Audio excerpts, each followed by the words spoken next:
Hey, it's Drew Neiser with another Tuesday tip. We just spent a good almost an hour talking about recession-proofing your messaging, recession-proofing your marketing.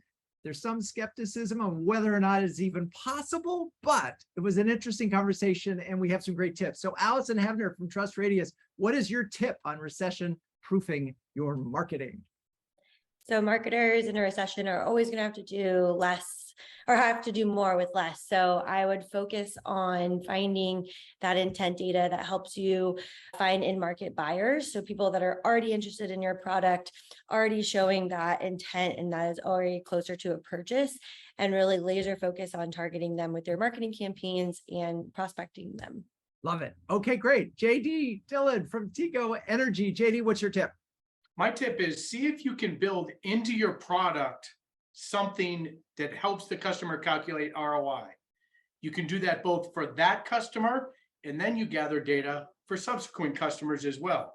Customers like you received 6.6% improvement. Brilliant. Love it. Bake it into your product. Okay, Isabelle Papoulias from MediaFly. Isabelle, what's your tip? So JD stole my tip. I'm just kidding. I will elaborate on that, similar but a little different. Consider incorporating ROI calculators, whether as part of the sales process to quantify the business case more than ever, and post-sale to demonstrate the realized ROI that you've driven within the business. And you can consider also demand gen versions of those tools that you can have on your website to grab a prospect's attention. Got it. Got it. Interesting. And I wonder, so this is a question that I want. So we had three sort of, I'm going to call it very rational, build it into your product, find the intent data, and then continue it on with Isabelle.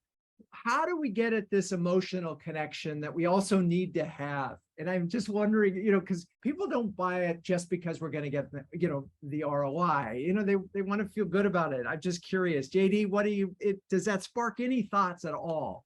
Absolutely. Couple the hard data, we were just talking about ROI, with something that is emotional. I'm in the solar business. I can show a very aesthetically pleasing, interesting installation, and people go, wow, I want to go there.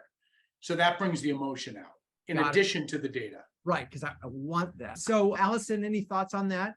In my world, we're dealing with a lot of SaaS product software. And I think a big part of our goal is to build and mend the trust gap that happens between buyers and buying software. And so I think the more you can be transparent with, your product, your pricing, all of that, it mends that trust gap between buyers, and they can really get on board the more transparent you are with all the information about your product.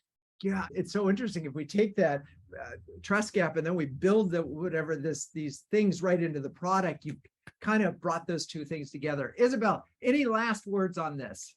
Yes, I think there's something that can be very emotional about data, actually, and I can't believe I'm saying this.